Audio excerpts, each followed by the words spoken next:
Cette vidéo traite des équations diophantiennes. Alors les équations diophantiennes, c'est un type d'équations qui vont se présenter à vous en spécialité maths de nombreuses fois dans l'année et qui peuvent évidemment tomber le jour du bac. Alors, dans cette première partie, je vais vous présenter tout d'abord les différents cas qui peuvent se présenter à vous. Ils ne sont pas nombreux et les connaître permet comme ça de vraiment savoir où on va. Et avant de parler de comment on va résoudre ces équations, tout d'abord vous parler un tout petit peu du père de ces équations, un certain Diophante d'Alexandrie. On voit ce que j'ai trouvé sur lui, un peu rapidement comme ça sur internet. Donc, c'est un grec, qui est avant Jésus-Christ. Alors, son œuvre la plus célèbre serait un traité de 13 livres qu'on appelle les arithmétiques, dans lequel il y a 130 problèmes qui portent sur les équations avec des nombres entiers, ou sur des fractions. Les fractions, c'est donc des rapports de deux nombres entiers. Et c'est un des premiers, peut-être le premier, à avoir utilisé des inconnus dans un problème. Voilà. Alors, il est connu notamment pour les études d'équations avec des coefficients entiers, équations qui portent maintenant son nom, les équations diophantiennes. Alors, il est connu aussi pour autre chose. Il paraîtrait que sur son épitaphe, c'est-à-dire sur sa tombe, serait écrit une énigme, qui a été réécrit par de nombreux écrivains, et qui donne à peu près ce que c'est écrit là, c'est une sorte de petite poésie, qu'on va résoudre ensemble, si vous voulez, rapidement, avant de passer vraiment au cours. Alors, je vous laisse la lire, et on va un peu la décoder. Alors, cette énigme, eh bien, la réponse, ça qui est drôle, donne l'âge de Diophante à sa mort. Et donc, l'objectif, c'est de trouver, quand on est devant cette épitaphe, de trouver à quel âge est-ce qu'il est mort. Alors, on va regarder un petit peu tout ce qu'il y a dans le texte. Voilà, on va le résoudre rapidement. Donc, vous voyez, on appelle x l'âge de Diophante. Un sixième marque son enfance, donc c'est un sixième de x, un douzième l'adolescence, un douzième de x, et 7 parts de sa vie, une s'écoula, donc là vous êtes à un septième de x. 5 ans après, donc 5, son fils a eu 2 fois moins à vivre que son père, donc 1 demi de x, et ensuite il a pleuré pendant 4 ans, tout ça fait la somme, ça fait x. Voilà, alors ça donne l'équation que j'ai mise ici. Je factorise, je mets tout au numérateur, au 84. Alors j'aurais pu mettre 42, mais je crois que ça passait pas à cause du 75, voilà, donc c'est 84. Et j'obtiens, bien ici, donc 9 fois 84 plus 75x égale 84x, en faisant produit en croix ici, là. Et donc 9x vaut 9 fois, ici, 9 fois 84. Par division, x vaut donc 84. Diophante serait mort à 84 ans. Donc voilà un petit peu la légende de ce Diophante. Passons maintenant à nos équations diophantiennes. Alors une équation diophantienne, c'est une équation qui peut se mettre sous la forme ax plus b, y égale c, avec a, b et c, trois entiers relatifs. Et les inconnus x et y sont aussi des entiers relatifs, c'est-à-dire qu'on cherche des couples x et y d'entiers qui vont vérifier une équation à coefficients tous entiers. Donc voilà ce que c'est une équation diophantienne. Alors, on va étudier les différents cas possibles. Tout d'abord, je vous rappelle d'abord le théorème de Bézout. Alors, au moins dans un sens, parce qu'il est dans les deux sens, le sens qui nous intéresse ici, c'est celui-là. Si A et B sont non nuls, et que A et B sont premiers entre eux, alors vous pouvez trouver un couple UV d'entiers relatifs, tel que la combinaison AU plus BV vaut 1. Voilà, et ça va nous servir. Donc on va étudier deux cas, selon que A et B seront premiers entre eux, ou qu'ils ne le sont pas. Premier cas, si A et B sont premiers entre eux.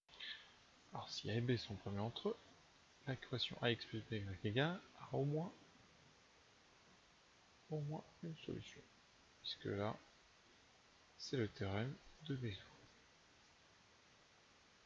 Et là, donc ça veut dire que quand x plus by égale c, si c vaut 1, on a au moins une solution si a et b sont premiers entre eux. Alors, si ici on n'a pas 1 mais on a plutôt c, et bien c'est plus simple.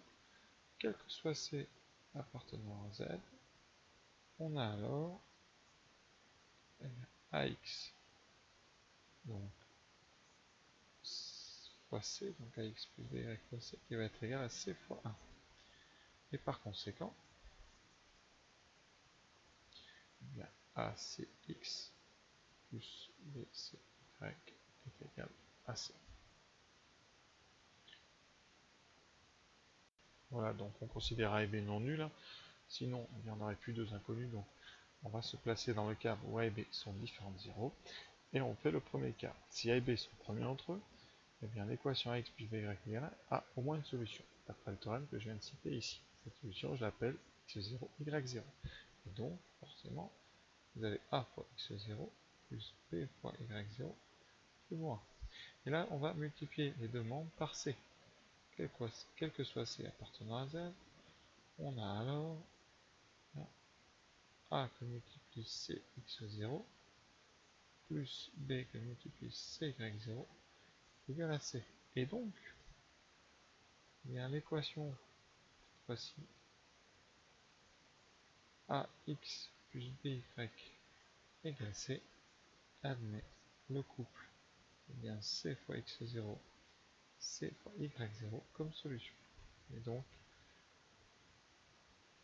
dans tous les cas, si a et b sont premiers entre eux, eh bien, l'équation ax plus by plus c égale 0 admet toujours une solution.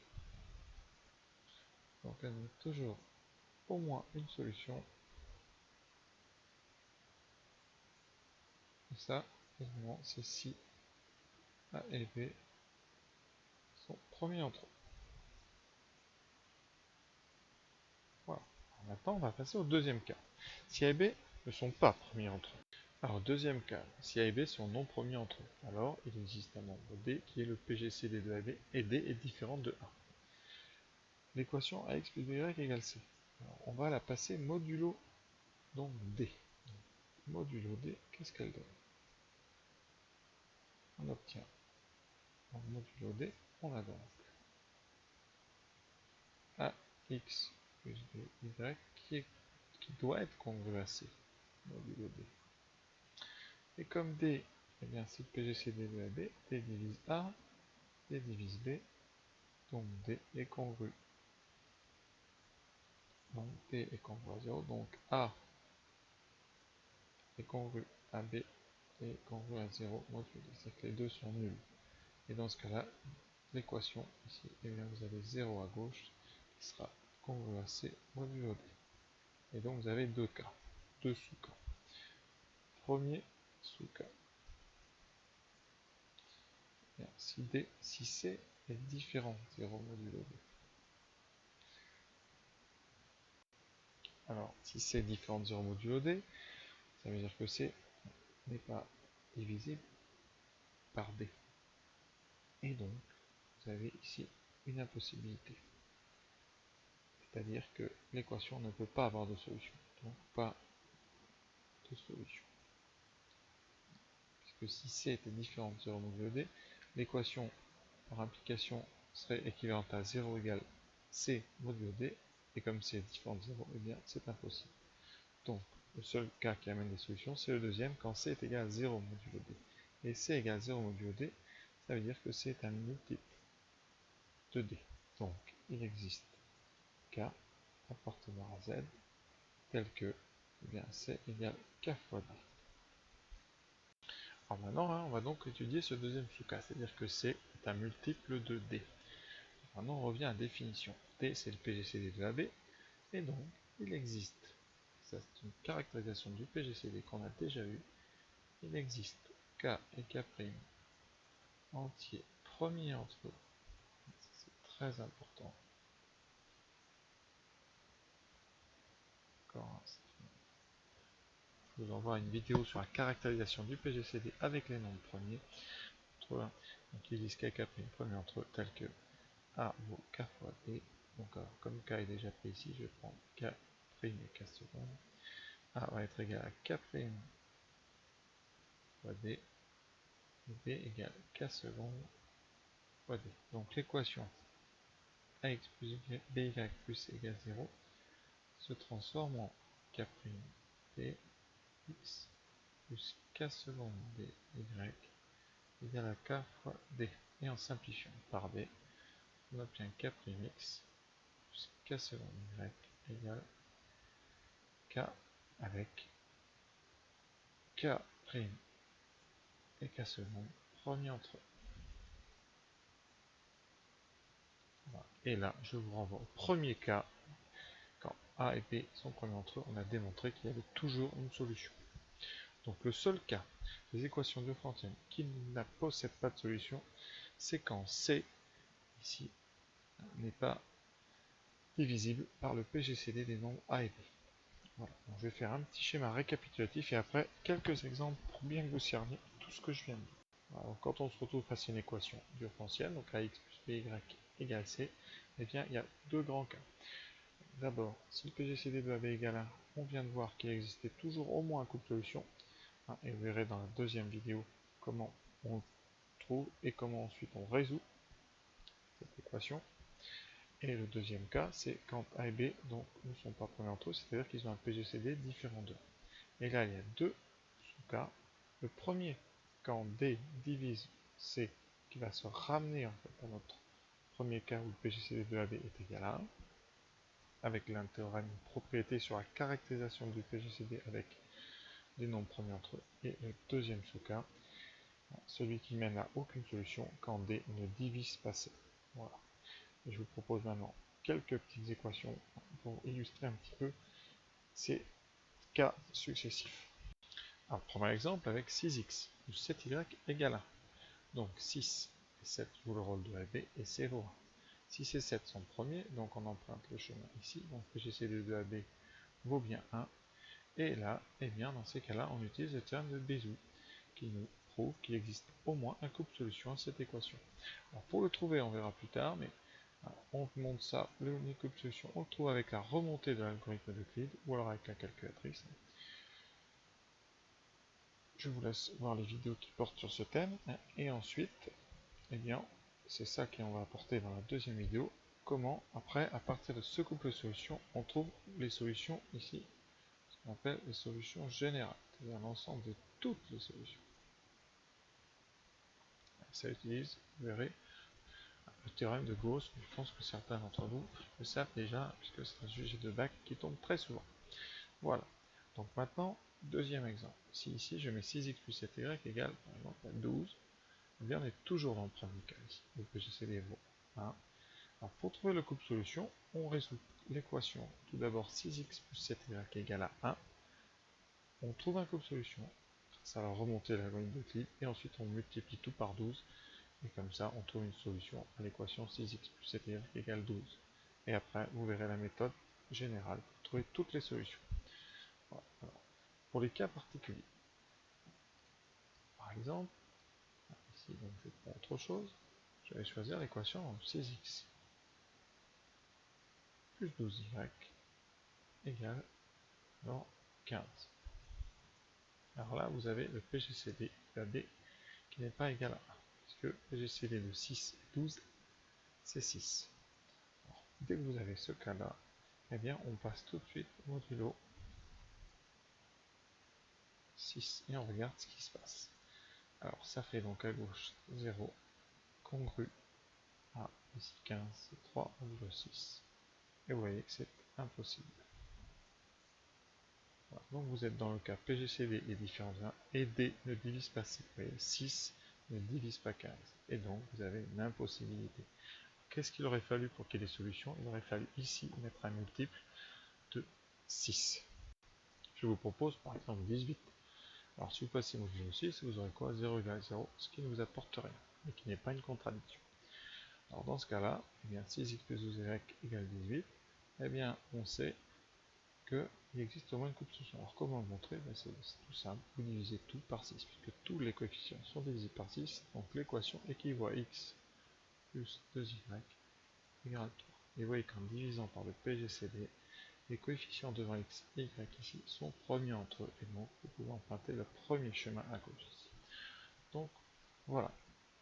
Voilà pour finir 6 petits exemples, et notamment j'ai mis pas mal de moins. Alors quand il y a des moins, qu'est-ce que ça change? Eh bien pas grand chose. Quand vous avez ax moins by égale c, vous pouvez très bien considérer que c'est ax plus b moins y, et donc on a une équation différentielle ici, et avec un petit moins y à la place du y, mais ça ne change pas du tout la théorie. Donc quand il y a un moins ici, on appelle quand même ça une équation différentielle. Alors soit on rentre le moins dans y, on peut aussi considérer l'équation avec ici moins b à la place du b. Donc vous voyez, on est quand même dans le même cadre. Alors, mes 6 équations, je vais juste vous dire un petit peu de quelle nature elles sont. Est-ce qu'elles ont au moins une solution? 7 et 9 sont promis entre eux. Donc on a dit qu'on pouvait trouver une combinaison de 7 et 9 qui donne 1. Et donc on peut trouver au moins une combinaison de 7 et 9 qui donne 4. Voilà. Donc ça c'est... Oui, on a des solutions. Ici 4 moins 9y égale 1. Donc 4 et 9 sont promis entre eux. Donc on peut toujours trouver une combinaison qui donne 1. Ça c'est le théorème de Bézout. 7x plus 21y égale 42. Alors 7 et 21 ne sont pas promis entre eux, le PGCD c'est 7. Donc on vérifie, 42 bien divisé par 7. Donc cette équation, si on divise tout par 7, équivaut à x plus 3y égale 6. J'ai écrit x plus 3y égale 6. Et ça, on revient à une équation du type où a et b sont promis entre eux, puisque j'ai 1 et 3. Donc on pourra trouver une solution, pas de problème. Le suivant, 6 et 30. Le PGCD, c'est 6. Donc si on passe modulo 6, vous voyez, comme 17 n'est pas un multiple de 6, eh bien vous aurez 0 qui vaut modulo 6 qui vaut moins 1. Et ça c'est impossible, donc vous ne trouverez pas de solution, il n'y en a même pas une seule. Le suivant, 14 et 21, le PGCD c'est 7, donc je vérifie est-ce que 35 est divisible par 7. Effectivement, donc je divise tout par 7, ce qui donne 2x moins 3y égale 5. 2 et 3 sont promis entre eux, on peut donc trouver une combinaison qui donne tout ce qu'on veut, donc en particulier qui donne 5. Et la dernière, 11 et 121, et bien comme PGCD c'est 11, et comme 19 n'est pas divisé par 11, et bien quand vous passez modulo 11, vous aurez 0 va être égal à 8 modulo 11, et c'est absurde, donc il n'y a pas de solution. Vous voyez un petit peu dans quel cas on est à chaque fois très rapide. Voilà, donc cette vidéo est terminée. Je vous propose maintenant d'aller voir la suivante, c'est-à-dire la résolution des équations différentielles à partir toujours d'une solution particulière. Donc il va falloir peut-être avant aller voir bien comment on trouve une solution particulière avec soit la remontée de l'algorithme d'Euclide ou soit la recherche à l'aide de la calculatrice. Voilà. Donc préparez-vous bien et vous pourrez aborder sereinement la résolution générale qui a une chance non négligeable de tomber le jour du bac. Voilà. Et c'est en plus un raisonnement assez intéressant puisque c'est une équivalence avec une belle réciproque. Voilà, à très bientôt.